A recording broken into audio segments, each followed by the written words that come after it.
விஷயம் பெண்கான உறுப்பு உடை. நம்ம தூத்துக்குடியை பொறுத்த வரைக்கும் இல்லாம இது எல்லாத்தையுமே நான் வந்து ரெடிமேடா வெட்டி கடையில் விற்கிற அளவுக்கு ஏற்பாடு பண்ணினேன். என்னுடைய ஒரு பெரிய முயற்சியில ஒரு ஆர்ட்ஸ் விட்டு கடை வைங்கன்னு சொல்லி கடையும் வச்சு அவங்க அதுக்கான ஏற்பாடையும் பண்ணிட்டாங்க. கப்பல் துணி வெட்டுற வேலையே கிடையாது தூத்துக்குடியில. எங்க ஊரே அப்படிதான், கப்பல் துணி வெட்டுற வேலை கிடையாது.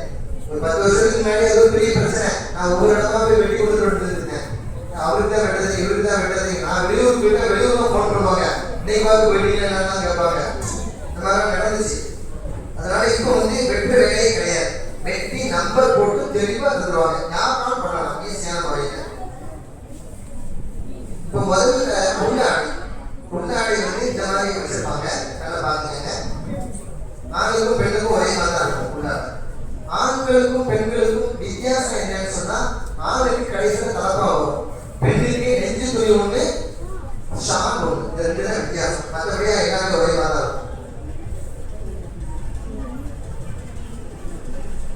இப்போ முதல்ல ஜனாசா வந்து நிர்வாணமா இருக்காது, பெரும்பாலும் இப்படி ஒரு ட்ரெஸ் மட்டும் போட்டுருக்கும், அப்படிதானே? இப்படி மூடி வச்சிருக்கோம். இப்போ இதில் நம்ம என்ன செய்யணும் சொன்னா, இந்த ஒரு ஆள் வாங்க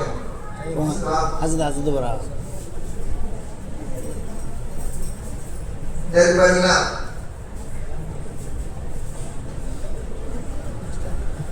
இதுதான் உள்ளாடை, இப்படிதான் இருக்கும். ஆக்சுவலா இது எப்படி கட்டணும்னு சொன்னா, இந்த விவசாயிகள் கோவலை கட்டுவாங்க பார்த்துருக்கீங்க, எல்லாரும் பார்த்துருக்கீங்களா?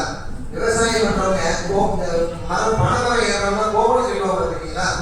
அந்த மாதிரி கட்டணும். அதுதான் அவங்க என்ன செய்வாங்க, அட்டை குடி அண்ணாக்கை, இந்த துணியை இப்படி போட்டு இந்த அண்ணாக்கையில போட்டு, இந்த துணி இந்த பக்கத்தோட எடுத்து இந்த அண்ணாக்கையில போட்டு மானத்தை மறைச்சி விடுவாங்க. இதே மாதிரி தான் மையத்துக்கு உள்ளாடை நம்ம போடணும். இது எப்படி போடணும் அப்படின்னு சொன்னா,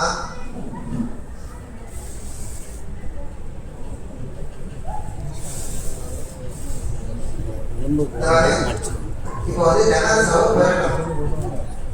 இப்படி ஒரு சைடு அந்த பக்கத்துல 2 பேர் நிற்பாங்க, நிக்கிறவங்க வரணும்.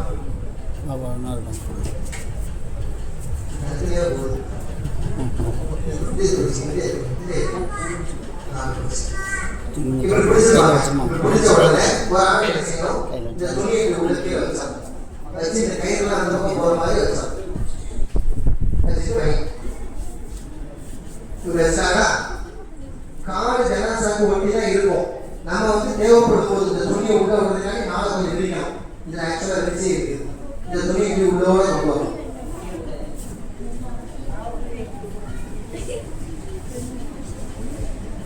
கொண்டு வந்துட்டா இப்படி வந்துடும்.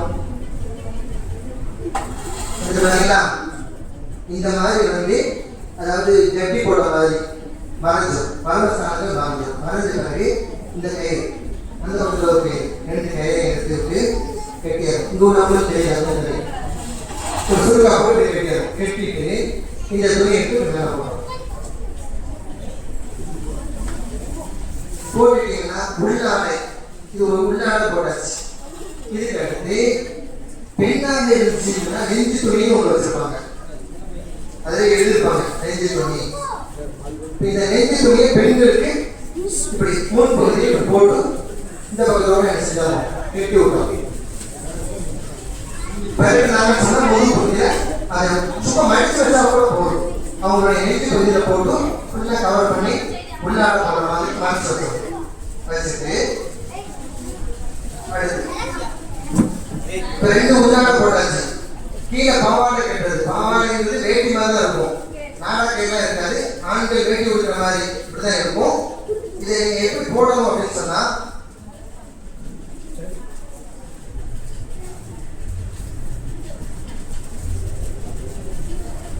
ஒரு பாதியில இது மடிச்சு பிடிச்சோம், ஒரு பாதியில மடிச்சு பிடிச்சிட்டு பிறகு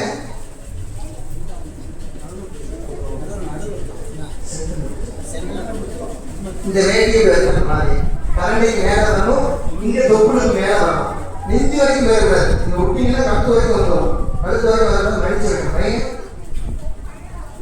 இப்போ இந்த பக்கம் வரணும், அந்த கொஞ்சம் பெட்டா போதும். இந்த பக்கம் லைட்டா பட்டினாலே போதும். சில ஊர்ல தூக்கி பிடிச்சிடறாங்க. 4 பேருக்கு தூக்கி வச்சுட்டு துணியை பிடிச்சிட்டு அதெல்லாம் ரொம்ப சிரமம். மையத்தை உரட்டவே கூடாது. இப்படி பட்டாலும் இப்படி பட்டோம் கட்டிட்டு இந்த கைக்கு உள்ளோட எடுத்துடணும். இதை எடுத்து வச்சுட்டு இதை தூக்கி கொஞ்சம் துணி அதிகமாக இருந்தால் எடுத்துக்கணும். மடிச்சு வேட்டி இருக்கிற மாதிரி ஆண்கள் வேட்டி விடுற மாதிரி வேட்டி கட்டி வச்சோம். இது ஆணா இருந்தால் கரண்டிக்கு மேலே இருக்கும், அது கவனமாக இருக்கணும். தொப்புளுக்கு மேலே இருக்கணும், கரண்டிக்கு மேலே இருக்கணும். பெண்ணாக இருந்தால் கரண்டிக்கு கீழே. ஏன்னா பெண்களுக்கு ஃபுல்லாக மறைக்க வேண்டிய ஒரு தானே, அதனால கீழே கால் 3 அளவுக்கு இருந்தாலும் போதும். கால் ஃபுல்லாக 3 அளவுக்கு தான் வச்சணும். வச்சுட்டு இந்த கிழிஞ்ச துணி இருக்கு பார்த்தீங்களா, ஒரு பீஸு, இது சட்டை அசல் இப்படி இருக்கும். அந்த கிழிஞ்ச பகுதி முன்னாடி வரும், இப்படி கழுத்துக்கு உள்ளோட போடுற மாதிரி. இது ஹோல் சின்னதாக தான் இருக்கும். இது தலை போகாது, நீங்க வச்சு பாருங்க, தலை போகாது. அப்ப என்ன செய்யணும்னா இந்த இதை லைட்டாக கிழிச்சு விடும். கிழிஞ்சு இருக்குல்ல, இதை கொஞ்சம் கிழிச்சிங்கன்னா எவ்வளவு பெரிய தலையானாலும் சரி உள்ள போயிடும், மாட்டியாகும். இப்படிதான் இருக்க போகுது. இப்படிதான் நம்ம இப்படி போட போறோம். அவங்க எப்படி போடுறீங்க மட்டும் பாருங்க.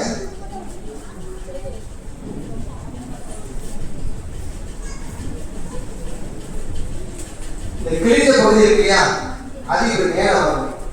மேல வர மாதிரி இந்த கோடு பகுதி கழுத்துக்கிட்ட இது பெடகிட்ட வரணும். இது பாருங்க, அந்த கழுத்துக்கிட்ட வர மாதிரி வச்சோம். பாதி போதும். வச்சுட்டு அந்த கொஞ்சம் எடுத்து விடுங்க. நம்ம எடுத்து விட்டாச்சா, எடுத்து விட்ட பிறகு இப்படியே இதை தூக்குனீங்கன்னா தலை தகவல் வந்துடும். தலை வெளியே வந்துடும். தலை வெளியே வந்துடும், புரியுதுங்களா? இந்த இடத்துல இடிஞ்ச பகுதி வந்துடும். சில ஊர்ல என்ன செய்யறாங்கன்னா இந்த இடத்துல ஒரு கயிறு மாதிரி போட்டு நெஞ்சு தெரியாத லேடிஸா இருந்தால் இந்த கழுத்து பகுதியில் என்ன செய்யணும், ஒரு கயிறு மாதிரி வச்சு கட்டியாகும். அல்லது சும்மா ஒரு மூடி வச்சாலும் போதும், கமெண்ட் தான் போடணும். அதை கண்டுபிடிச்சு வச்சுட்டு இந்த விரிஞ்ச மாதிரி கிடைக்குதுல்ல, இந்த துணியை என்ன செய்யணும், அக்கல் பொருட்கள் சொல்லிடணும். 2 கைக்கும் இடையில இப்படி சொல்லிக்கிட்டீங்கன்னா இப்போ நீங்க ட்ரெஸ் போட்ட மாதிரி ஆயிடுச்சு. இதுக்கு அடுத்து கஃபன் பண்ணுறது. கஃபன் பண்ணிடுங்க.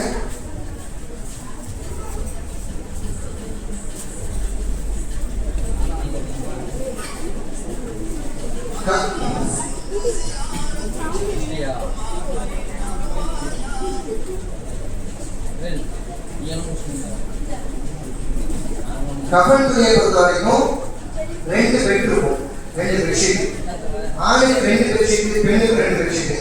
ஆணுக்கு 3 பெட்ஷீட் இருக்குது சொன்னது, முடிஞ்சா 3 பெட்ஷீட் வைக்கலாம். பெண்ணை பொறுத்த வரைக்கும் 2 பெட்ஷீட் தான். இதுல சில வீட்டுல எகராம் துணி இருக்கும். உங்களா கட்டி போயிட்டு எகராம் துணி வச்சிருப்பாங்க. அவங்கள்ட்ட கேட்கணும், உங்கள்கிட்ட எகராம் துணி எது இருக்கான்னு கேட்கணும். இருந்துச்சுன்னு சொன்னா அதையே நம்ம என்ன செய்யலாம், பெட்டாக பயன்படுத்தலாம். அல்லது 2 பெட்டையும் பயன்படுத்தி அதை சும்மா மேலே கூட பிரிச்சு வைக்கலாம் ஒரு பழக்கத்துக்காக வேண்டி. இப்போ நம்ம என்ன செய்யணும் சொன்னா, இந்த பெட்டு போட்டு இதுக்கு கஃபன் புதியது. இது வரைக்கும் நம்ம ட்ரெஸ் பண்ணியிருக்கோம். கஃபன் எப்படி புதிய போதுங்கிறத நம்ம சொல்ல போறோம். அப்படிங்க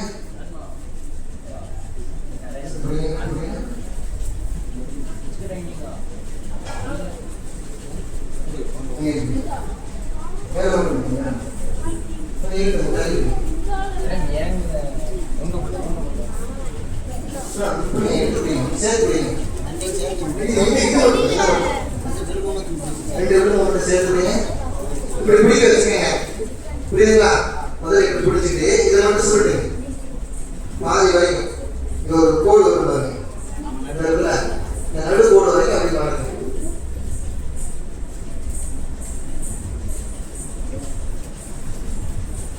இப்போ பாதி துணியை மடிச்சாச்சு, அப்படிதானே? இந்த பாதி துணியை என்ன செய்யணும்னா இப்படி வைக்கலாம். மையத்துக்கு காலில் 1 முழம், தலைக்கு 1 முழம். அந்த 1 முழம் இருக்கிற கடைசியில் பிடிச்சி கட்டுவாங்கல்ல, அதுக்காக வேண்டி அந்த அளவு கரெக்டாக பார்த்து வச்சுட்டு என்ன சாப்பிடுறீங்க, தூக்கிட்டு இந்த இது கீழே விடலாம். நடு உடம்புல வச்சாலும் இப்போ இந்த பக்கம் பரட்டிட்டு அது வெளியிடுங்க.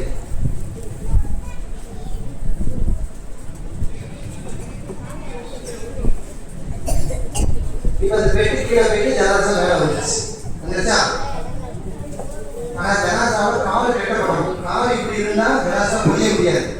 இப்போ பொம்மைனால இது ஒன்றும் செய்ய முடியல. கால் சேர்ந்துருக்கும். ஓகேவா? சேர்ந்துருக்கும். தலை இங்கே இருக்கும். அந்த பக்கம் அடுத்தது நீங்கள் நோக்குறீங்க. ஃபர்ஸ்ட்ல வந்து மொத்தம் 2 பீஸ் இருக்கு. வலது பக்கத்துல இருந்து மையத்துக்கும் வலது பக்கம் இருக்கும். நமக்கு வலது பக்கம் இல்லை. அதே வழியில் அவர் இடது பக்கம் எடுப்பார். அவருக்கு வலது பக்கமா இடது பக்கமா பார்க்கக்கூடாது. மையத்துக்கு எது வலது பக்கம் எது இடது பக்கமா பார்க்கணும். இது வலது பக்கம். வலது பக்கத்துக்கு முதல்ல போகணும். ஒரு பீஸ் மட்டும் ஒன்று எடுத்துங்க. நீங்க எந்த பக்கம் இந்த நடுவில் ஒருத்தர் நின்று இதை விட்டு பிடிச்சோம். அப்படி விட்டு பிடிச்சோம். டைட்டா உடம்புக்கு டைட்டா அப்படின்னா நீங்க வந்து இதை எடுக்கணும். அப்படிதான் எடுத்துக்கிட்டீங்களா? ரெண்டாவது இந்த பீஸ்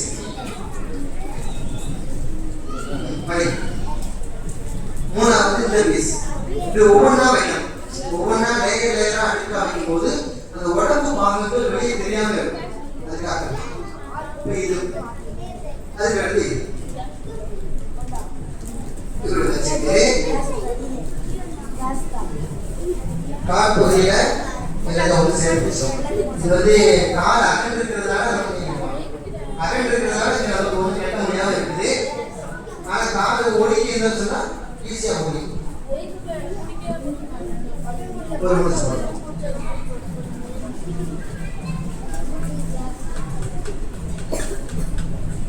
இந்த கை உள்ள ஓடுறதுக்கு தூக்கலாம் அவசியம் இல்லை. ஜனாசாவை தூக்க வேண்டிய அவசியமே இல்லை. இப்படி இந்த பக்கம் போட்டுட்டு வீட்டியோட பண்ணீங்கன்னா இந்த கை ஈஸியாக வந்துடும். புரியுதுங்களா? சில ஊர்ல கையில போடுறதுமே தூக்கிட்டுலாம் இருக்காங்க. அப்படி தூக்க தேவையில்லை. கரெக்டா 2 கை மணிக்கட்டு வரும்.